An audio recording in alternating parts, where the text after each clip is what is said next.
गुरुर्ब्रह्मा गुरुर्विष्णू गुरुर्देवो महेश्वरा गुरु साक्षात परब्रह्म तस्मै श्री गुरवे नमः.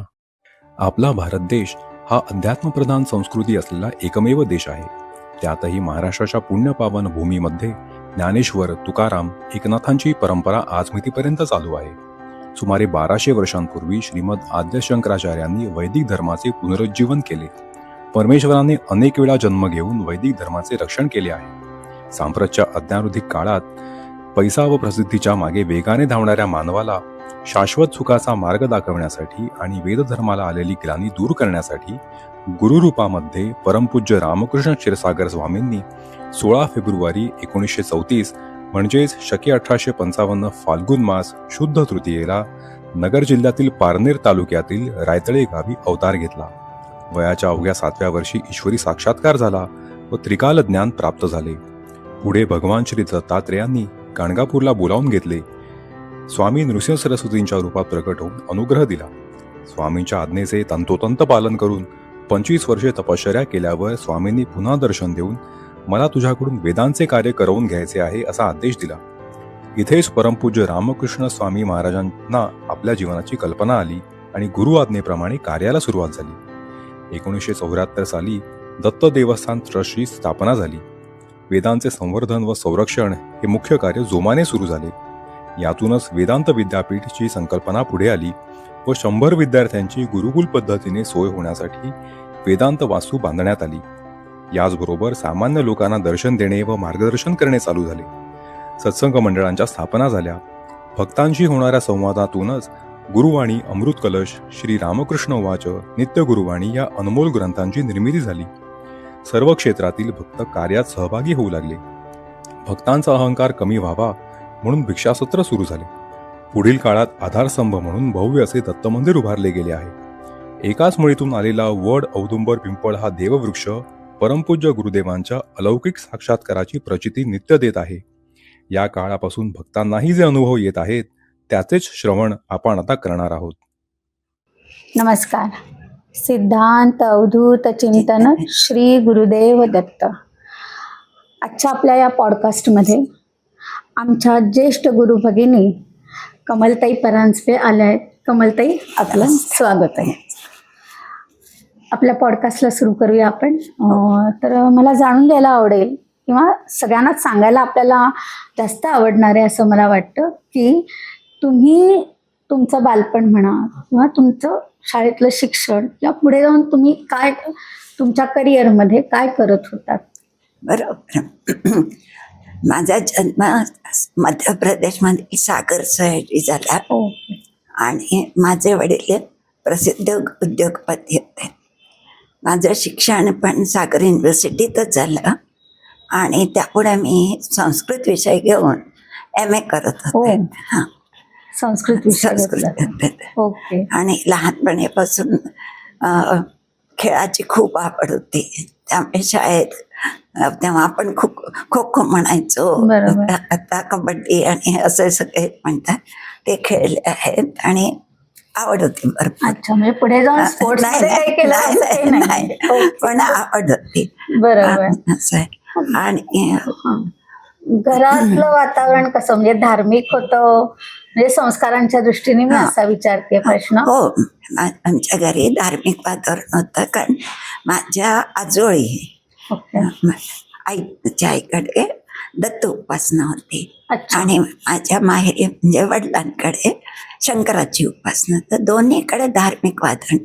त्यामुळे लहानपणापासून पूजा अर्चा एकंदर तुम्हालाही त्यात आवड होती, खूप रुची होती. लहानपणापासून म्हणजे लहानपणापासून मी किती एकदम लहान होते तेव्हा माझ्या घरचे सोमवार करायचे उपवास आणि नकळत मी ते धरले. म्हणजे कोणाला माहिती नाही. आणि आई म्हणाली की हे बघा, उपवास केलेत ना तेव्हाची अशी पद्धत होते की 16 सोमवार केले तर सोडायचं नाही. आणि जणू काही गुरुदेवांनी किंवा सगळ्यांची अशी प्रचिती की आजपर्यंत 16 सोमवार आहेत आणि खंड पडतात. आता पण करता 16 सोमवार नाही, आपलं सोमवार. सोमवार. आणि माझं लग्न श्रीयुत परांजपेंशी झालं, तेही उद्योगपती होते आणि तिथेही धार्मिक वातावरण, सासरी पण. हा हा, पूजा अर्चा, यज्ञ, या नवरात्र, आपलं दत्त उपासना, म्हणजे हे दत्ताचं पारायण करतात ना आपण. अच्छा, हो. हा, तर ते सुद्धा म्हणजे माहेरी जसा दत्ताचं उपासना होती तशी इथे तीच होती. आणि त्यांच्याकडे त्यांनी माझे सासरे सप्तशती पाठ, नवरात्राचा उपास, यज्ञ सगळं सातत्याने चालू होतं. म्हणजे आणि सासूबाई पण खूप धार्मिक संस्कार दोन्हीकडे होते, त्याची सवय होती. आणि पहिल्यापासून परांजपेंनी पण 2दा कडक एकदम 16 सोमवार केलं. हा, पण तेव्हा त्यांनी गुरुदेवांची आज्ञेनुसार. बरोबर. आता ह्या धार्मिक वातावरणातून मला असा प्रश्न विचारायचा आहे की मग गुरुदेवांची आणि तुमची भेट कधी झाली? परमपूज्य सद्गुरू महाराज परम भक्त श्री दादा गोळे यांच्याकडे महाराज जानेवारी महिन्यात येत असत. आणि तेव्हा त्यांनी आम्हाला, कारण ह्यांची ओळख होती बिझनेसमुळे गोळे काकांची, तर त्यामुळे त्यांनी आम्हाला आमंत्रण केलं की तुम्ही गुरुदेवांच्या दर्शनाला या. तर आम्ही गोळे काकांच्या माहीम येथील शीतळकृपाच्या घरी त्यांचं दर्शन महाराजांचं घेतलं. दोघांना लगेचच काही अनुभव आलाय का? तुमचा काही वेगळा अनुभव होता? ह्यांची तर निष्ठा आणि धार्मिक वातावरण असल्यामुळे साधू संतांचा सहवास आमच्याकडे भरपूर होता.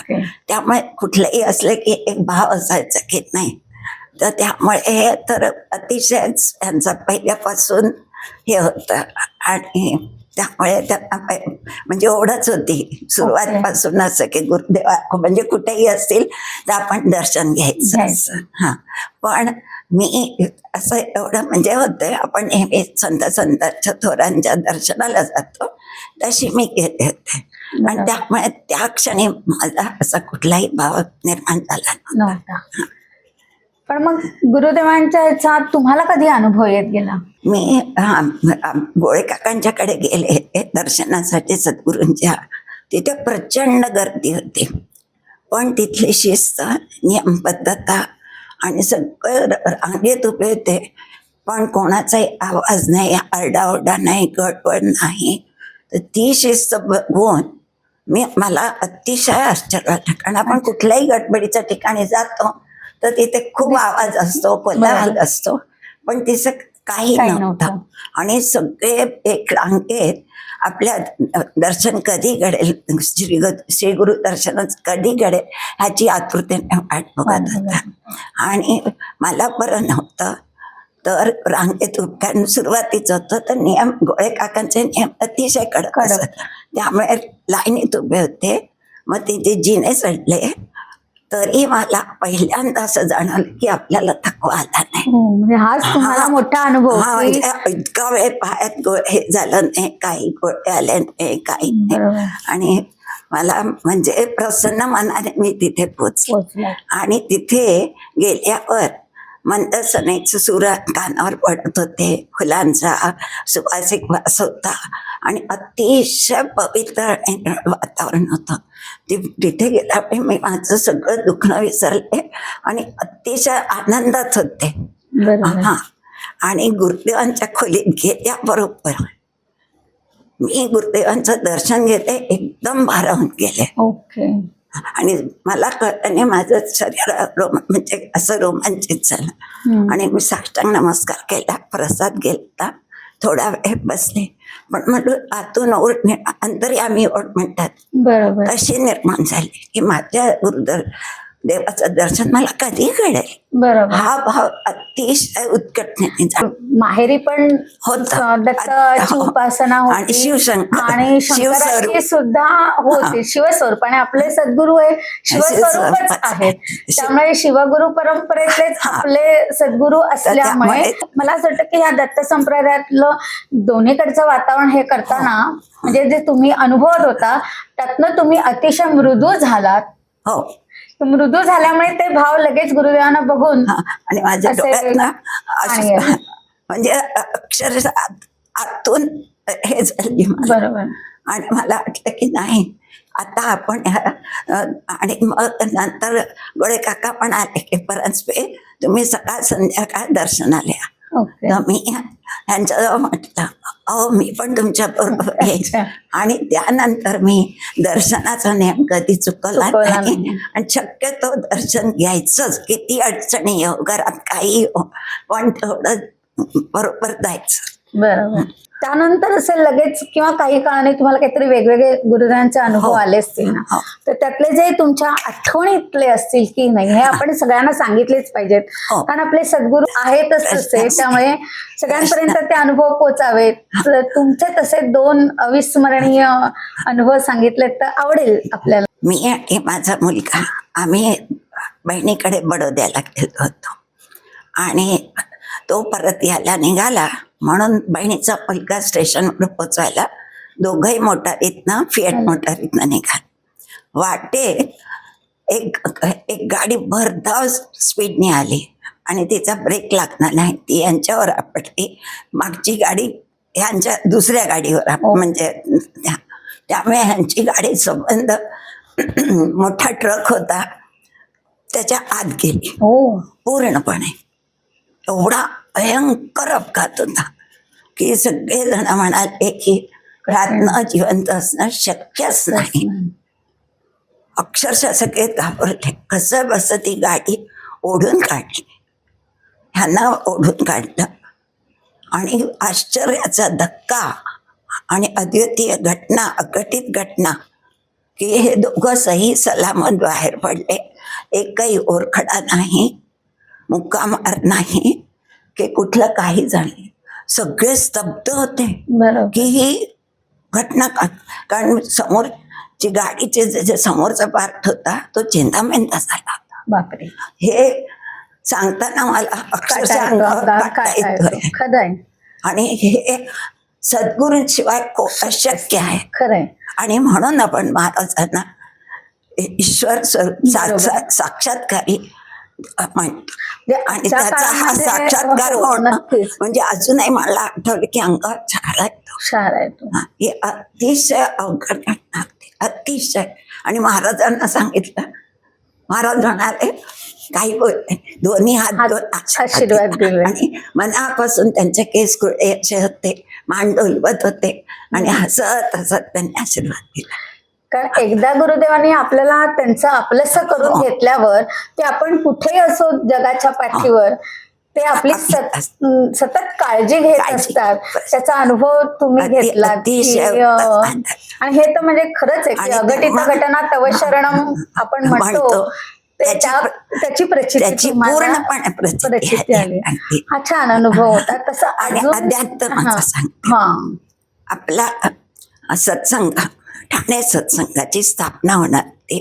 आणि म्हणून महाराज गोळे काका तिथून गाडीतनं निघाले. प्रभाकर काकांनी आपल्या नरसिंह सरस्वतींच्या पादुका नेल्या होत्या आणि भागवत काका पण होते त्यावेळी. तर ते गाडी गेली व्यवस्थित आणि आदल्या दिवशीच गाडीची सर्व्हिस झाली होती. कारण गुरुदेवांना गाडी द्यायची म्हणजे पूर्ण जय्यत आणि ही पाहिजे. ती गेली. तिथे समारंभ अतिशय उत्तम झाला. पाद्यपूजा झाली आणि आपले पाटणकर तिथे अध्यक्ष झाले. आणि गाडी सगळं झाल्यानंतर समाधान महाराज त्या गाडीतनं निघाले. प्रभाकर काका पादुका घेऊन. गाडी जशी वाशी पुलावर आली, अचानक एकदम धक्का बसला आणि गाडी क्षणभर थांबली. काही गाडी पुढे आले ना, मग काही आले, पण क्षणभरच गाडी सुरू झाली लगेच. ती गाडी आपल्या गोळे काकांच्या हॅपी होम मध्ये पार्लाला येऊन थांबली. आणि गोळे महाराज उतरले, प्रभाकर काका पादुका घेऊन उतरले आणि सगळेजण उतरल्यावर ड्रायव्हरने पार्क करायची गाडी म्हणून स्टार्ट केली. गाडी आलेच ना, जागची तसूपर हलत नव्हती. काय झालं असेल, काल एकदम सर्व्हिस करून आलेली गाडी आज झालं तरी काय बघतात तर त्याचं तुम्हाला खरं वाटत नाही. गाडीचा एक्सेल पूर्णपणे तुटला होता, अरे बापरे. पूर्णपणे तुटला होता. तरी ती गाडी वाशी पुलावरून पार्ल्याला कशी काय आली हे सद्गुरू. अघटित खरंय खरंय. आणि ही गोष्ट दुसऱ्या त्या क्षणी महाराजांच्या कानावर घातली. महाराज म्हणाले, अहो आपले स्वामी नरसिंह सर, श्रीमंत नरसिंह सरस्वती असताना बरोबर असताना काय घडू खरंय शकतं? खरंय खरंय. ही त्यांची प्रचिती. त्यांची प्रचिती. आणि ही बातमी आपल्या नगरहून जे वार्तापत्र निघतं त्यातही छापून आली होती. ओके. म्हणजे इतकी आध्यात्मिक होती. आध्यात्मिक. खरंय. म्हणजे ह्यात फक्त गुरुदेवांचाच महिमा आणि हो. आपल्या स्वामींचा, नरसिंह बरोबर. स्वामींचा महिमा. म्हणजे गुरुदेवांचा त्यांच्या सद्गुरूंवरती म्हणजे किती विश्वास आणि की गुरुदेवांनी त्याचं श्रेय स्वतःला कधीही कधीच घेतलं घेतलं नाही. ते स्वतः त्यांच्या पादुका त्यांनी कधी पूजेला ठेवल्या नाही आणि कुठे आश्रमात स्वतःचा फोटो लावलेला नाही. महाराजांची प्रचिती. मग आपले सद्गुरू सर्वात श्रेष्ठ, तसेच आपल्यालाही आपले गुरु हे सर्वात श्रेष्ठ आहेत. बरोबर आहे. आणि कारण आणि त्यांच्याशिवाय जीवनात पान हलत नाही. नाही हलत. उठता खरंय. बसता त्यांचं स्मरण स्मरण आणि त्यांचे अर्थ त्यांनी हाक मारली मारली की की ते लगेच पदोपदी उभे राहतात. मातृआमीच असल्यामुळे ते आपण हाक मारली की ते लगेच म्हणजे देतातच, अनुभव आणि देतात. ह्याचा अनुभव वेळोवेळी आला. अनेक बरोबर. संकट आली, आव्हानं आली, पण पूर्ण निष्ठा, पूर्ण हा, भाव बरोबर. गुरुदेवांवर. गुरुदेव ह्यातनं मला पूर्ण काढतील. काढतील. हा, त्यामुळे आणि पदोपदी महाराज धावत आले, बरोबर. ह्याची प्रचिती आहे. खरंय खरंय. आणि आज महाराजांशिवाय पाहण्यात महाराजच ईश्वर आहेत बरोबर. असे मी सांगते. नक्कीच. आणि इतक्या म्हणजे तुम्ही स्वतः सुद्धा गुरुदेवांच्या चरणी तितक्याच तन्मयतेने स्वतःला आपण समर्पित भाव ठेवलेला असल्यामुळे तुम्हाला आज इतकं गैवरून येऊन तुम्ही बोलतात. हे तेव्हाच येऊ शकतं की तो भावनेचा ओलावा आहे, अंतःकरणातली ओढ आणि आज सद्गुरूंविषयीची जी आपली असते त्यातनंच हे सगळं होत असतं. काकू, तुमचे दोन्ही अनुभव खरंच खूपच छान होते आणि मला वाटतं परत एकदा आपण एकदा भेटून जरूर. पुढचे अनुभव सगळ्यांनी ऐकावेत, त्यासाठी आपण जरूर. परत एक एपिसोड नक्कीच करूया. पण आता मात्र इथेच थांबूया. अवधूत चिंतन श्री गुरुदेव दत्त.